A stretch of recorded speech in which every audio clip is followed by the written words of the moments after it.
اور یہ بات یاسمین کے حوالے سے جو اس وقت قدیر بتا رہا ہے، وہ کہتا ہے کہ پولیس کی موجودگی میں، یعنی پولیس کے کافی لوگ وہاں پہ موجود تھے، ان کی موجودگی میں یاسمین نے یہ بات کی کہ میں اس قتل میں کہیں بھی ملوث نہیں ہوں، میرا اس قتل سے کوئی لینا دینا نہیں ہے، اور نہ ہی مجھے کسی معاملے کا پتہ ہے، کیونکہ قدیر اپنے انٹرویو میں بھی یہ بتا چکا ہے کہ میری جو بہن ہے یاسمین، وہ ساتھ والے گاؤں میں ایک فوتگی میں گئی تھی، قاری کا بیٹا فوت ہو چکا تھا۔ تو ٹوٹلی یہاں پہ پورا یہ جو کیس ہے، اس کا سینیریو ہی قدیر نے ہی تبدیل کر دیا ہے کہ یاسمین کے علم میں ہی نہیں تھا۔ وہ تو جو نوید ہے اس کے بارے میں بھی قدیر کا یہ کہنا ہے کہ اس لیے میری بہن پہ الزامات لگ رہے ہیں کہ میری بہن کے اس کے ساتھ تعلقات یا کوئی ایسا معاملہ ہوگا، کیونکہ میری بہن یاسمین نے کوئی بھی شاپنگ کرنی ہوتی تھی، دوائی لینی ہوتی تھی یا کچھ بھی معاملات کرنے ہوتے تھے تو وہ لاہور جاتی تھی سیالکوٹ ڈسکا سے۔ تو اس وجہ سے نوید چونکہ لاہور کا رہنے والا ہے تو لوگ ویسے ہی الزامات لگا رہے ہیں، اس میں کوئی ریالٹی نہیں ہے، یعنی کہ قدیر مکمل اپنی ماں اور بہن کو ڈیفینڈ ہر معاملے میں کر رہا ہے۔ اور نظر اب یہ آ رہا ہے کہ یہ جو کیس ہے، جیسے کہ اس کا چالان بھی تیار ہو رہا ہے، جو فرینزک لیب کی رپورٹس ہیں وہ بھی آ جائیں گی، لیکن ایک بڑی اس میں آگے چل کے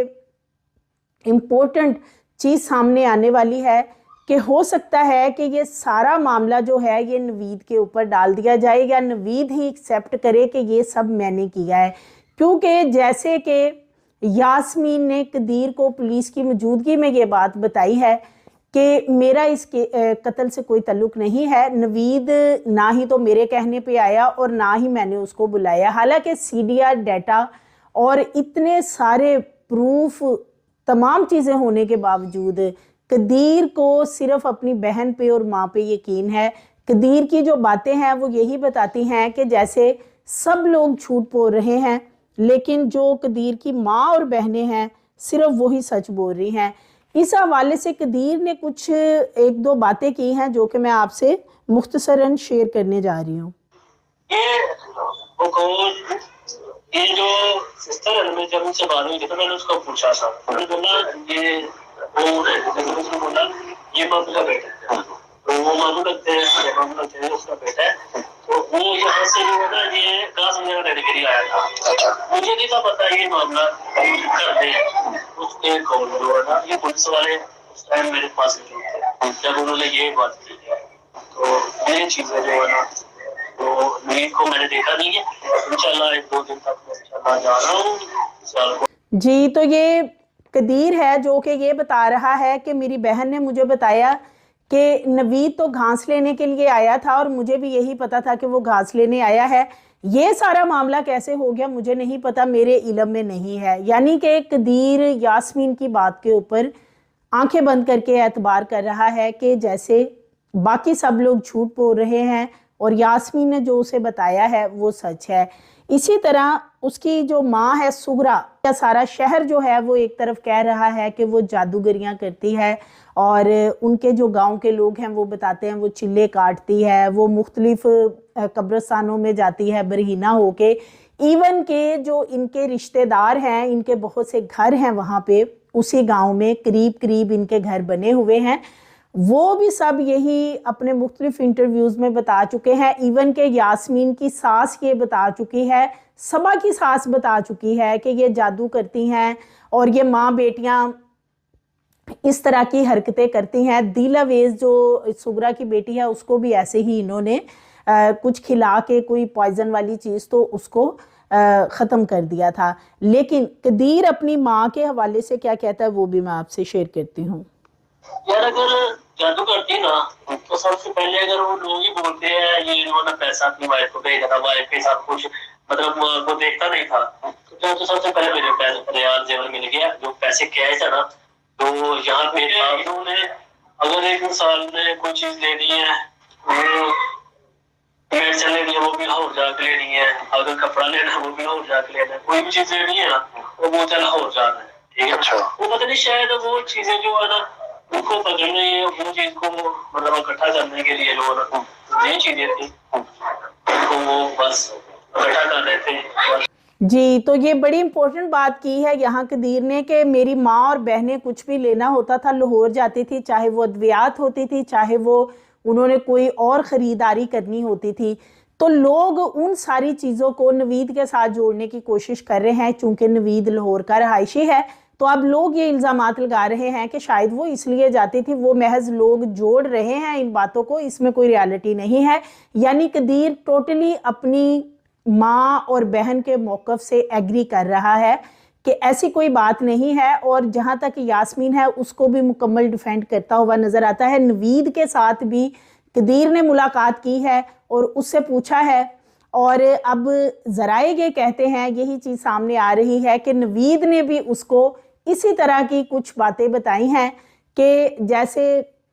یہ سارا معاملہ جو ہے یہ نوید اور سغرا نے مل کے کیا ہے، یاسمین کا اس میں کوئی کنسرن نہیں ہے، عبداللہ کا اس میں کوئی کنسرن نہیں ہے، اور سغرا جو ہے یعنی قدیر کی ماں،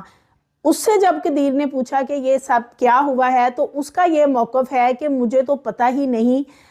مجھے کسی نے اکسایا، کوئی عملیات میرے پہ شاید ایسے کیے گئے کہ مجھے اس وقت پتہ ہی نہیں چلا کہ یہ کیا ہو رہا ہے، ہمیں نہیں پتہ کہ یہ کیا ہو گیا ہے۔ یعنی کہ سغرا کو پتہ نہیں چلا کہ یہ کیا ہوا ہے، زارا کو جو قتل کیا، اسے کاٹا، اس کے ٹکڑے بنائے، انہیں بیگز میں پیک کیا، گندے نالے میں بہا دیے، مختلف جگہوں پہ پلاننگ کے ساتھ پھینکے گئے کہ پتہ نہ چلے، فنگرز کاٹ دی گئی صرف اس لیے کہ شناخت نہ ہو باڈی کی، چہرہ اور سر 2 گھنٹے چولہے پہ پکایا گیا تاکہ اس کا پتہ نہ چلے، اور جب وہ جل گیا تو پھر ہتھوڑے مارے گئے سر میں، کھوپڑی میں، اسے جلانے کے بعد، کہ وہ بالکل اس کی شناخت جو ہے وہ کبھی بھی نہ ہو سکے اگر خدا نہ خواستہ مل بھی جائیں۔ اور ان کو کچھ نہیں پتا تھا کہ یہ سب کیا ہو رہا ہے، اس کے باوجود جو ڈیڈ باڈیز کے پیسز تھے انہیں تیسری منزل پہ لے جا کر دوسری طرف پھینکا گیا جہاں پہ سی سی ٹی وی کیمروں کی رسائی نہیں تھی، اور ان ڈیڈ باڈیز کے جو ٹکڑے تھے ان کے اندر اینٹیں ڈالی گئی تاکہ ڈیڈ باڈی اوپر نہ آ سکے، اور ہوش و حواس میں سغرا نہیں تھی اس وقت۔ اور یاسمین کا یہ نوید کے بارے میں کہنا ہے کہ وہ تو گھاس لینے آیا تھا، مجھے نہیں پتا کہ کیا معاملہ ہے یا کس لیے وہ آیا ہے۔ تو یہ سارا جو معاملہ ہے اس کو اس وقت پولیس تو جو چالان تیار کر رہی ہے وہ اپنے طور پہ پولیس نے ان کو 4 مرکزی ملزمان کو اس میں رکھا ہے، سی سی ٹی وی موجود ہے اس کے ساتھ ساتھ تمام پروف موجود ہونے کے باوجود ایون کہ جو ڈیڈ باڈی ہے اس کو ریکور کروایا ہے سغرا نے، لیکن دوسری طرف قدیر کا یہ کہنا کہ یاسمین تو کہہ رہی ہے کہ مجھے تو پتہ ہی نہیں ہے، اور لوگ صرف اس بات کو لاہور سے اس لیے جوڑ رہے ہیں کہ میری بہن وہاں پہ شاپنگ کرنے جاتی تھی، اس کے کوئی ناجائز تعلقات نہیں ہیں۔ تو آپ اندازہ کر سکتے ہیں کہ اس وقت مکمل ڈیفینڈ قدیر کر رہا ہے اور کھل کے کر رہا ہے۔ اس کے ساتھ ساتھ قدیر نے اپنی ماں اور بہن کے لیے وکیلوں کا بھی انتظام کر دیا ہے، جیسے کہ پہلے یہ کچھ وکلا کی طرف سے سٹیٹمنٹ آئی تھی کہ ہم جس طرح کا یہ انہوں نے ہینیس کرائم کیا ہے ان کا ہم کیس نہیں لڑیں گے، لیکن قدیر نے ظاہر ہے پیسہ دیا ہوگا، زیادہ ان کو معاوضہ دے دیا ہوگا، اور کہ میری ماں اور بہنیں جو ہیں انہیں کسی طریقے سے بچایا جائے، وہ اس لیے کہ ابھی تو یہ سٹیٹمنٹ پولیس کے سامنے کچھ بھی دیتی رہیں، جب عدالت میں جائیں گی تو جج کے سامنے جا کے ملزمان جو ہیں وہ ٹوٹلی مکر جاتے ہیں اور کہتے ہیں کہ ہم نے تو تشدد سے بچنے کے لیے یا پولیس کے خوف سے ہم نے وہاں پہ ایکسیپٹ کر لیا تھا، اور اگر پولیس کے سامنے ملزم مان بھی جائے خواہ کہ اس نے قتل کیا ہے تو عدالت کے اندر جا کے مکر جائے تو وہ جو پولیس کو سٹیٹمنٹ دی ہوتی ہے اس کی کوئی اہمیت نہیں ہوتی ہے۔ اور یہاں یہی نظر آ رہا ہے قدیر کی باتوں سے کہ سارا معاملہ جو ہے یہ نظر آتا ہے کہ شاید نوید پہ ڈال دیا جائے اور بعد میں نوید کو بھی طریقے سے یہ لوگ اس معاملے میں سے نکال لیں، کیونکہ یہاں پہ جو ایک ایسا شخص جو زارا کا خامند ہے وہ نظر آ رہا ہے کہ وہ کس طریقے سے اپنی ان ملزمان درندہ صفت وحشیانہ سوچ کی مالک ماں، بہن اور اپنے دیگر جو اس کے قریبی رشتہ دار ہیں انہیں ڈیفینڈ کر رہا ہے۔ تو اس سے تو یہی نظر آتا ہے کہ آگے چل کے جو ہے مزید قدیر کھل کے بھی سامنے آئے گا۔ اس کے ساتھ ساتھ ایک اور بڑی امپورٹنٹ چیز سامنے آئی ہے کہ قدیر کے ساتھ، قدیر اکیلا سعودیہ میں نہیں ہوتا، اس کا ایک بہنوئی، اسی طرح اس کے 2 چچا زاد وہ اس کے ساتھ ہوتے ہیں، یہ ٹوٹل 4 لوگ وہاں پہ ہوتے ہیں۔ یہ ایک ایسا خاندان ہے کہ ان کے بہت سے لوگ اٹلی بھی ہیں اور اسی طرح سعودیہ میں بھی ہیں۔ قدیر کا ایک چچا زاد ہے، ان کا بھی گھر اسی گلی میں ہے۔ اس کے جو موبائل ہے اس کے اندر جو اس گلی میں سی سی ٹی وی کیمراز لگے ہوئے ہیں، ان کی فوٹیجز تھیں جو اسی دن کی، جو کہ اس نے دکھائی قدیر کو، جب قدیر کو یاسمین نے کہا کہ وہ صبح سے گئی ہے اور نہیں آئی اور جہاں تم نے بھیجا تھا وہاں گئی ہے۔ تو قدیر کا کہنا ہے کہ میں نے 6 بجے کے بعد وہ ساری 2.5 گھنٹے کی سی سی ٹی وی دیکھی کزن کے موبائل میں، لیکن زارا باہر نہیں نکلی۔ اس کے باوجود قدیر اپنے خالو یعنی کہ شبیر احمد کو روکتا رہا فون پہ کہ آپ کوئی بھی پولیس کی کارروائی نہ کرے۔ جب شبیر احمد پہنچے تو انہوں نے جب وہاں پہ فرش وغیرہ دھلے دیکھے یا انہیں ایک سمیل محسوس ہوئی، ظاہر ہے وہ پولیس میں رہے ہیں تو انہیں کسی حد تک اندازہ ہو گیا تھا کہ کوئی چیز یہاں پہ ایسی جلائی گئی ہے، اور اس کے بعد واش کر کے گھر کو تو پرفیومز وغیرہ چھڑکے گئے ہیں۔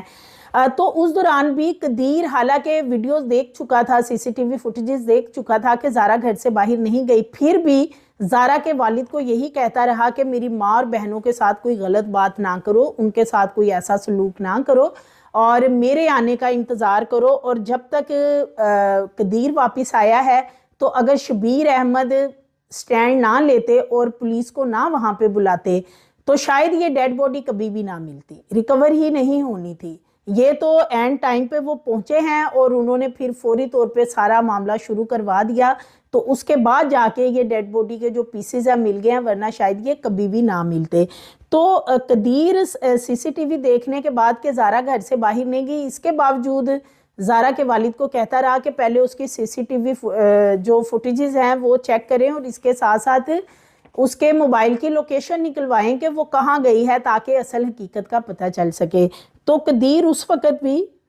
سی سی ٹی وی دیکھنے کے بعد بھی اپنی ماں اور بہنوں کو ڈیفینڈ کرتا رہا ہے۔ اس کے ساتھ ساتھ قدیر کے حوالے سے اگر بات کریں تو اب جیسے کہ نوید سے بھی ملاقات ہو گئی ہے، نوید سونی جو کہ کسائی تھا کرائے کا بلایا گیا، جس نے کہ چھریاں ٹوکے خریدے سغرا کے ساتھ جا کے، زارا کی جو ساس ہے اس کے ساتھ، اور اس کے بعد پھر ان سے قتل بھی کیا، ٹکڑے بھی کیے، پیسز بھی کیے اور وہ سارا معاملہ کیا۔ لیکن اس کے ساتھ ملاقات کرنے کے بعد جو بھی ان کی بات چیت ہوئی ہے اس سے یہ پتہ یہ چلتا ہے ذرائع سے کہ نوید نے بھی کنونس کرنے کی قدیر کو کوشش کی ہے کہ یہ سب کچھ جو بھی اس نے کیا ہے یہ صرف سغرا کے کہنے پہ کیا ہے، یاسمین کا اس میں کوئی کنسرن نہیں ہے اور اس کے ساتھ ساتھ عبداللہ کا بھی کوئی کنسرن نہیں ہے۔ تو یہ 2 لوگوں کو اس وقت قدیر مکمل بچانے کی کوشش میں ہے، ایک تو یاسمین کسی طریقے سے اس معاملے میں سے نکل جائے اور اسی طرح عبداللہ کو نکالنے کے لیے قدیر نے بڑے بڑے جو وکیل ہیں وہ بھی کیے ہیں، فیسیں بھی دی ہیں۔ ظاہر ہے قدیر کے پاس پیسے ہیں، جو پیسے زارا کے پاس رکھے تھے، اور یہی وہ گناہ ہے قدیر کا کہ اس نے چیزیں جو بھی تھی جمع پونجی وہ وقتی طور پہ زارا کو دے دی کہ تم اپنے پاس رکھ لو، اور جو قدیر کی ماں بہنیں تھیں اسی لیے اس کی دشمن بن گئی کہ یہ تو سارا کچھ خود سنبھال کے اس نے رکھا ہوا ہے۔ اور اس کے ساتھ ساتھ جو سغرا کا گولڈ وغیرہ تھا گھر میں پڑا ہوا، اریسٹ ہونے سے پہلے یعنی پولیس کے ساتھ جانے سے پہلے سغرا نے وہ بھی کہیں شفٹ کر دیا تھا، جو کہ ابھی تک نہیں ملا ہے۔ تو یہ قدیر کا کہنا ہے کہ میری ماں کا گولڈ نہیں مل رہا، اور حالانکہ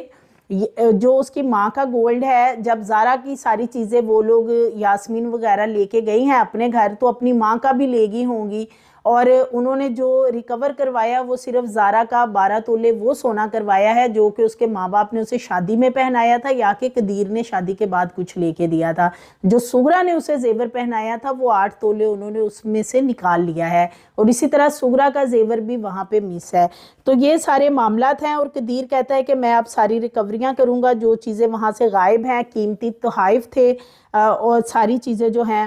زارا کے پاس تھی، اور اب میں وہ باقی وہاں جا کے پوچھ گچھ کر رہا ہوں کہ کس نے وہ چیزیں لی ہیں اور ان کو میں ریکور کر سکوں۔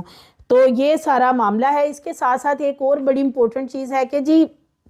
زارا کی جو ساس ہے سغرا، اور اسی طرح جو یاسمین ہے اس کی نند،